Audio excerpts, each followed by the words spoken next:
আগে যখন মুসলিমদের প্রথম কিবলা বাইতুল মুকাদ্দাস ছিল খ্রিস্টান শক্তির প্রধানত, তখন একজন সাহসী ও নির্ভীক মুসলিম কমান্ডার বলেছিলেন, জেরুজালেম যতদিন ক্রুসেডারদের দখলে ততদিন আমি কি করে আনন্দ করতে পারি, আমি কি করে তৃপ্তি সহকারে উদরপূর্তি করতে পারি, আমি কি করে রাতের বেলায় শান্তিতে ঘুমাতে পারি।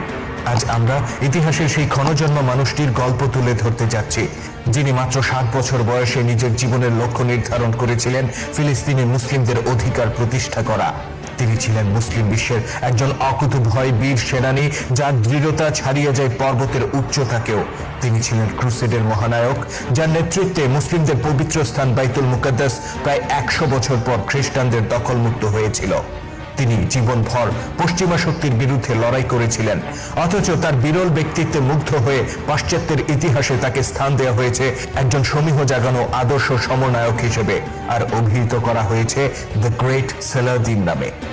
তিনি বাইতুল মুকাদ্দাসের ত্রাণকর্তা, জেরুজালেম ও ফিলিস্তিন বিজেতা গাজী সুলতান সালাউদ্দিন আইয়ুবী রহমতুল্লাহ আলাই।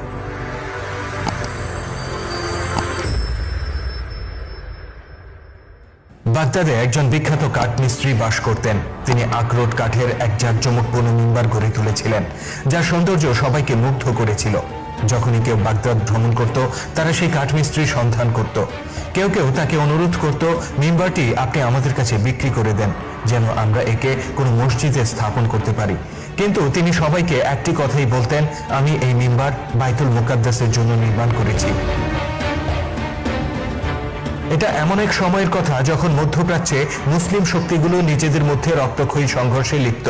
এক সময়কার জৌলুস হারিয়ে তখন নিভু নিভু আব্বাসীয় খেলাফত, মিশরে প্রতিষ্ঠিত ফাতিমীয় খেলাফত, যারা যতটা না ক্রুসেডারদের বিরুদ্ধে সোচ্চার ছিল, তার চেয়ে বেশি ছিল আব্বাসীয় খেলাফতের বিরুদ্ধে। অন্যদিকে সকল পরাক্রম হারিয়ে অভ্যন্তরীণ নানা সংঘাত ষড়যন্ত্রে পতনের দ্বারপ্রান্তে এককালের পরাক্রমশালী মুসলিম সেলজুক সাম্রাজ্য। এছাড়াও মধ্যপ্রাচ্য জুড়ে বহু মুসলিম শাসনের উত্থান ঘটেছিল, যারা কেউ কারো নেতৃত্ব স্বীকার করত না। ফলে মুসলিম উম্মাহ ছিল ঐক্যহীন, বিভক্ত এক জনগোষ্ঠীর মতো। আর এরই সুযোগ গ্রহণ করে খ্রিস্টানরা। 1095 সালে পোপ আরবানের আহ্বানে প্রায় 10 লক্ষ সৈন্যের এক বিশাল ক্রুসেডার বাহিনী প্রস্তুত করে জেরুজালেম অভিমুখে যাত্রা করে খ্রিস্টান শক্তি। পথিমধ্যে বহু যুদ্ধ, জয় পরাজয়ের পর 1099 সালে সমগ্র সিরিয়া ও ফিলিস্তিন দখল করে নেয় তারা। অতঃপর 7 জুন জেরুজালেমে বাইতুল মুকাদ্দাস অবরোধ করে এবং 15 জুলাই শহরে প্রবেশ করে। আর এর মধ্য দিয়ে পবিত্র ভূমি আল কুদসে 462 বছরের মুসলিম শাসনের সমাপ্তি ঘটে। সেদিন ক্রুসেডাররা জেরুজালেমে রক্তের বন্যা বয়ে দিয়েছিল। কি নারী, কি পুরুষ, কি শিশু, কি বৃদ্ধ, যাকে পেয়েছে তাকেই হত্যা করেছে। আর এভাবেই রক্তের উপর দাঁড়িয়ে ইউরোপীয়রা প্রতিষ্ঠা করে কিংডম অব জেরুজালেম। মুসলিম ও ইহুদিদের উপর চলতে থাকে অকথ্য নির্যাতন। ক্রুসেডারদের প্রতি ছিল পোপের নিরবচ্ছিন্ন সমর্থন আর ইউরোপের সকল রাজাদের সম্মিলিত সহযোগিতা। অন্যদিকে মুসলিমরা ছিল ঐক্যহীন, পরস্পর সংঘাতে লিপ্ত। ফলে প্রায় 100 বছরের জন্য খ্রিস্টানদের হাতে জিম্মি হয়ে যায় জেরুজালেম। এই 100 বছরে একটি দিনের জন্য আজানের ধ্বনি উচ্চারিত হয়নি ইসলামের প্রথম কিবলা বাইতুল মুকাদ্দাসে। তথাপি প্রতিটি মুসলিমের স্বপ্ন ছিল একদিন তারা বাইতুল মুকাদ্দাসের অধিকার ফিরে পাবেন। ব্যতিক্রম ছিলেন না বাগদাদের ওই কাঠ মিস্ত্রি। তিনি অতিথিদেরকে বলতেন, নিশ্চয়ই একদিন কোনো মহান ব্যক্তির আবির্ভাব ঘটবে, যিনি জেরুজালেম পুনরুদ্ধার করবেন। সেদিন নিশ্চয়ই আমার এই মিম্বার তার স্থান খুঁজে পাবে।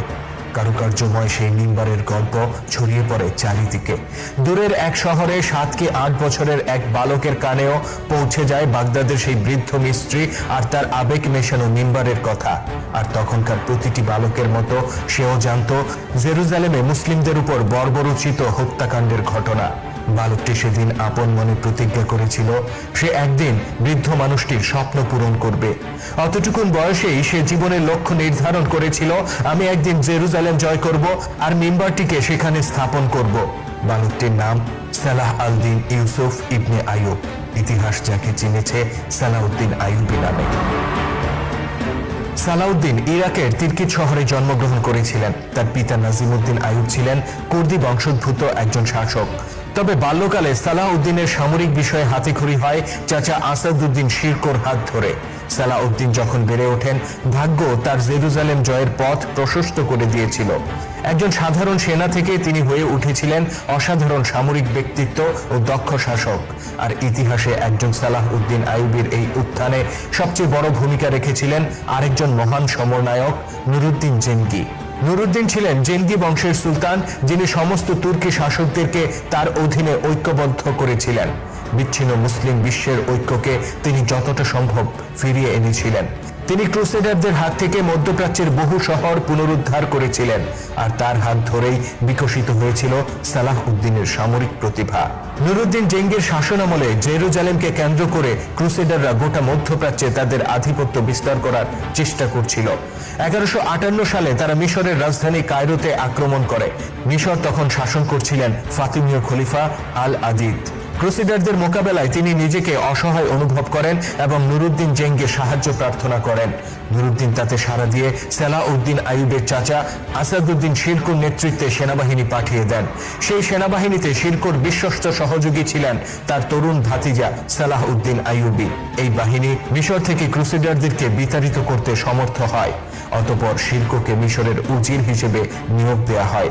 অল্পদিন পর চাচা শিরকুহ মৃত্যুবরণ করলে তার একান্ত সহযোগী ভাতিজা সালাহউদ্দিনকে দেয়া হয় উজিরে মিশরের দায়িত্ব। এরও কিছুকাল পর ফাতিমীয় খলিফা আল আদিদ মারা যান।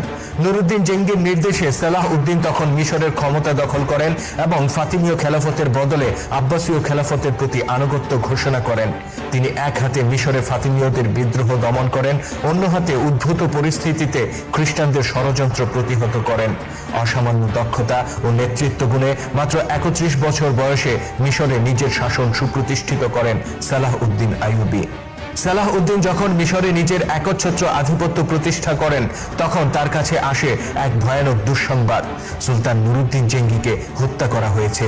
নুরুদ্দিন জেঙ্গির এই অপ্রত্যাশিত মৃত্যু সালাহউদ্দিনকে হতবিহ্বল করে দেয়, কেননা মুসলিম বিশ্বের দ্বিতীয় কোনো নেতা ছিল না যার অধীনে মুসলিমরা ঐক্যের পথে সুগম হয়েছিল, আর যার তলোয়ার নুরুদ্দিনের মতো এতটা ধারালো ছিল। নুরুদ্দিনের মৃত্যুর পর সালাউদ্দিন তার সামনে নেতৃত্বের তীব্র শূন্যতা অনুভব করেন। আর এই অবস্থায় নিজের আজীবনের লালিত স্বপ্ন আর নুরুদ্দিন জেঙ্গির অসমাপ্ত কাজ তাকে প্রতিনিয়ত তাড়না দিতে থাকে। অতঃপর নিজের পথ নিজেই রচনা করে নেওয়ার সিদ্ধান্ত নেন গাজী সালাহউদ্দিন আইয়ুবী। 1174 সালে মারা যান নুরুদ্দিন জেঙ্গি। তার মৃত্যুর 13 বছর পর ফিলিস্তিন জয় করেন সালাহউদ্দিন। এই 13 বছরে তিনি মিশরের পাশাপাশি সিরিয়া, মেসোপটেমিয়া, হেজাজ, ইয়েমেন ও উত্তর আফ্রিকার অধিকাংশ এলাকায় নিজের শাসন প্রতিষ্ঠিত করেন। তিনি গড়ে তোলেন তৎকালীন মুসলিম বিশ্বের সর্ববৃহৎ নিয়মিত সেনাবাহিনী। এর বাইরেও অসংখ্য অনিয়মিত বাহিনী গড়ে তুলেছিলেন, যারা উম্মার যে কোনো প্রয়োজনে নিজেদের জীবন সম্পদ উৎসর্গ করে যুদ্ধের ময়দানে সামিল হওয়ার জন্য প্রস্তুত ছিল। সালাউদ্দিনের সকল সামরিক তৎপরতার চূড়ান্ত লক্ষ্য ছিল ক্রুসেডারদের হাত থেকে জেরুজালেমকে পুনরুদ্ধার করা। তবে কুষ্ঠরোগে আক্রান্ত জেরুজালেমের রাজা চতুর্থ বোল্ডুইন যতদিন বেঁচে ছিলেন, সালাহউদ্দিন জেরুজালেম আক্রমণ করেননি। বোল্ডুইন জেরুজালেমে মুসলিমদের নিরাপত্তার নিশ্চয়তা দিয়ে সালাহউদ্দিনের সাথে শান্তি চুক্তি করেছিলেন এবং যতদিন বেঁচে ছিলেন এই চুক্তির প্রতি তিনি শ্রদ্ধাশীল ছিলেন। বোল্ডুইনের শেষ জীবনে ক্রুসেডারদের একজন জেনারেল রেনল্ড অব শাটিলন মুসলিমদের একটি কাফেলায় হামলা করে ব্যাপক হত্যাযজ্ঞ চালায়। খবর পেয়ে বিশাল সেনাবাহিনী নিয়ে সুলতান সালাহউদ্দিন আইয়ুবী জেরুজালেম অভিমুখে রওনা হন, কিন্তু রাজা চতুর্থ বোল্ডুইন চুক্তি ভঙ্গকারী রেনল্ডসকে বন্দী করেন এবং সালাহউদ্দিনের কাছে দুঃখ প্রকাশ করে পুনরায় শান্তির আহ্বান জানান। সালাহউদ্দিন তার অনুরোধ মেনে নিয়ে ফিরে যান। এই ঘটনার অল্পকাল পরেই চতুর্থ বোল্ডুইন মারা যান। তার মৃত্যুর 1 বছর পর জেরুজালেমের সিংহাসনে বসেন গাই অব লুসিগনান। ক্ষমতায় বসেই তিনি বিশ্বাসঘাতক রেনল্ড অব শাটিলনকে মুক্ত করে দেন। আর রেনল্ড তার মুসলিম বিদ্বেষ প্রদর্শন করতে এতটুকু দেরি করে না। পুনরায় সে চুক্তি লঙ্ঘন করে মুসলিম অধ্যুষিত এলাকায় হামলা করে এবং নির্বিচারে মুসলিমদের উপর হত্যাযজ্ঞ চালায়। এমনকি তারা সালাহউদ্দিনের বোনকেও হত্যা করে।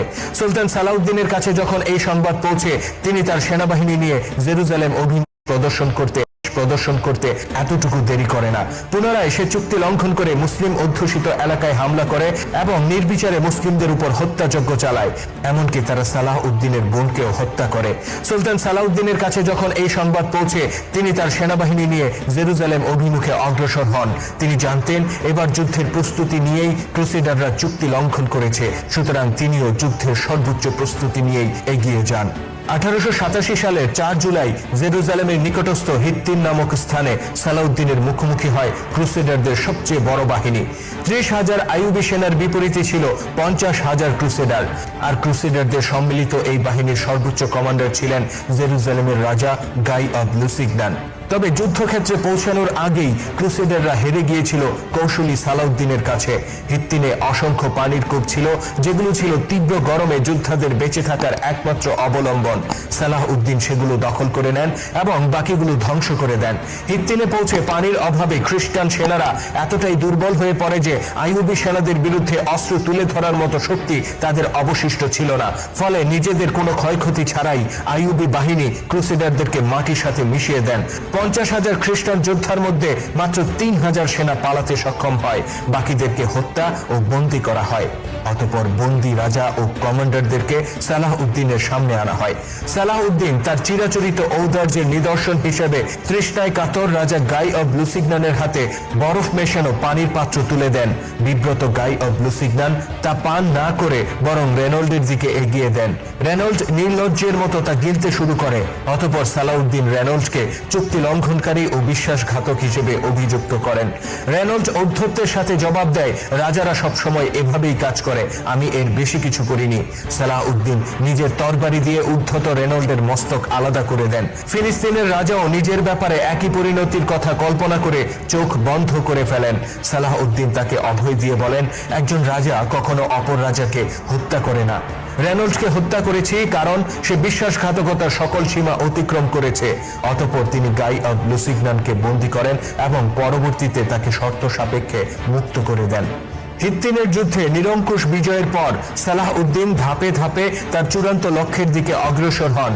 ক্রুসেডারদের মূল বাহিনীর পরাজয় মুসলিম ফৌজের সামনে নিকটস্থ সব শহর আর দুর্গ জয়ের পথ খুলে দিয়েছিল। আইয়ুবী সেনারা একে একে টাইবেরিয়াস, আক্কা, অ্যাসকালন, নেবলুস, রামলা ও গাজা দখল করে নেয়। মাত্র এক সপ্তাহের মধ্যে ছোট বড় মিলিয়ে 52টি শহর মুসলিমদের দখলে চলে আসে। অতঃপর তারা রওনা হন শত বছর ধরে মুসলিমদের রক্ত আর অশ্রু ভেজা জেরুজালেম জয়ের উদ্দেশ্যে। 1187 সালের 20 সেপ্টেম্বর আইয়ুবী সেনারা জেরুজালেম অবরোধ করেন। দুর্গের ভেতর থেকে তখন শক্ত অবস্থান গ্রহণ করেন ইবিলিনের শাসক ব্যালিয়ান। তিনি আইয়ুবী সেনাবাহিনীকে দুর্গের বাইরে বেশ কয়েকদিন আটকে রাখতে সমর্থ হন। সালাহউদ্দিন মিনজানিক যন্ত্রের সাহায্যে বড় বড় পাথর ছুঁড়ে দুর্গের প্রাচীর ভেঙে ফেলার চেষ্টা করেন, কিন্তু এই প্রাচীর এতটাই মজবুত ছিল যে তা পাহাড়ের মতো দাঁড়িয়ে থাকে। তবে শেষ পর্যন্ত উত্তর দিকের দেয়ালে হামলা চালিয়ে সফলতা পান সালাহউদ্দিন। ওই পাশটার দেয়াল কিছুটা দুর্বল ছিল, কয়েকটি পাথরের আঘাতেই তা ধসে পড়ে। ব্যালিয়নের নেতৃত্বে তার সেনারা সেখানে প্রাণপণ প্রতিরোধ গড়ে তোলে এবং অকাতরে জীবন দিতে থাকে। তবে ব্যালিয়ন জানতেন তিনি শেষ রক্ষা করতে পারবেন না। তিনি সালাহউদ্দিন আইয়ুবীর কাছে শর্ত সাপেক্ষে আত্মসমর্পণের প্রস্তাব দেন। তিনি বলেন, আমাদের সকল সেনা ও সাধারণ নাগরিককে নিরাপদে শহর ত্যাগ করতে দিতে হবে, নইলে আমরা এই শহরের সবকিছু ধ্বংস করে দেব, এমনকি আমাদের হাতে বন্দী 5,000 মুসলিমকে হত্যা করব। আর যদি আমাদেরকে নিরাপদে বের হতে দেওয়া হয় তাহলে আমরা মুক্তিপণ দেব। এই শহরের কোনো ফসল নষ্ট করব না, কোনো ঘরবাড়ি নষ্ট করব না, আর আমাদের হাতে বন্দী মুসলিমদেরকে মুক্ত করে দেব। সালাহউদ্দিন বিনা বাক্য বেয়ে তার সকল শর্ত মেনে নেন, কেননা তিনি খ্রিস্টানদের উপর বদলা নিতে আসেননি, তিনি এসেছেন জুলুমের রাজত্ব থেকে ফিলিস্তিনকে মুক্ত করতে। তবে তরুণ কমান্ডার ব্যালিয়ন সালাহউদ্দিন আইয়ুবীর ব্যাপারে আশ্বস্ত হতে পারছিলেন না। তিনি সংশয় প্রকাশ করে বলেন, খ্রিস্টান যোদ্ধারা এই দুর্গ জয় করার পর মুসলিমদেরকে নির্বিচারে হত্যা করেছিল। আজ আমরা আত্মসমর্পণের পর আপনিও খ্রিস্টানদেরকে নির্বিচারে হত্যা করবেন না, তার নিশ্চয়তা কি? সালাহউদ্দিন বলেন, আমি তাদের মতো নই, আমি সালাহউদ্দিন আইয়ুবী আমি। অতঃপর খ্রিস্টান সেনারা দুর্গ ত্যাগ করে। এই ঘটনার মধ্য দিয়ে জেরুজালেমে সমাপ্তি ঘটে ক্রুসেডারদের টানা 9 দশকের শাসন। দীর্ঘ 88 বছর পর সেখানে উচ্চারিত হয় আজানের ধ্বনি। সালাহউদ্দিন আইয়ুবী যতদিন বেঁচে ছিলেন, ক্রুসেডাররা পুনরায় জেরুজালেম দখল করার বহু চেষ্টা করেছে।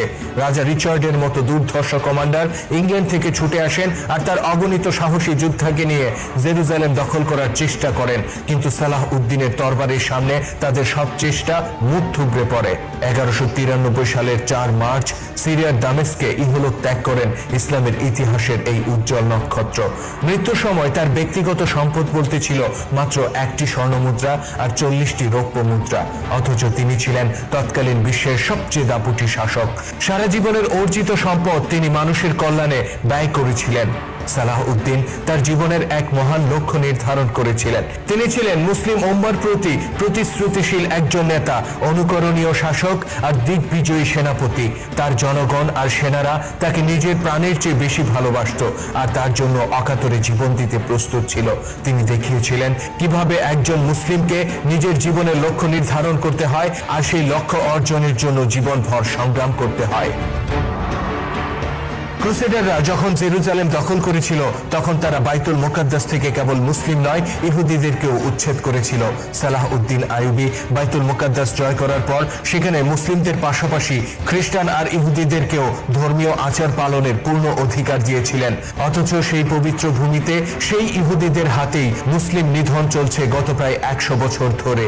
এই 100 বছরের ইতিহাসে মুসলিম বিশ্বে শত কোটি মানুষের জন্ম হয়েছে, কোটি কোটি ঘরে মিলাদ হয়েছে, ফিলিস্তিনবাসীদের জন্য মোনাজাত হয়েছে, অগণিত ওয়াজ মাহফিলে ইসরায়েলের বিরুদ্ধে গর্জন উঠেছে, হজ আর ইস্তেমার মাঠে হতভাগা ফিলিস্তিনিদের জন্য কান্নার মাতম উঠেছে। জাতিসংঘের অসংখ্য অধিবেশনে আলোচনা হয়েছে। দেশে দেশে মুসলিমরা ব্যানার ফেস্টুন নিয়ে রাজপথে দাঁড়িয়ে প্রতিবাদ জানিয়েছে। তাদের নেতারা অগ্নিঝরা জ্বালাময়ী বক্তব্য দিয়েছে। কিন্তু এই 100 বছরের ইতিহাসে হতভাগ্য মুসলিমদের ঘরে একজন সালাহউদ্দিন আইয়ুবীরও জন্ম হয়নি। এই 100 বছরের ইতিহাসে ঐক্যহীন মুসলিম জাতি একটি দিনের জন্য ঐক্যবদ্ধ হতে পারে।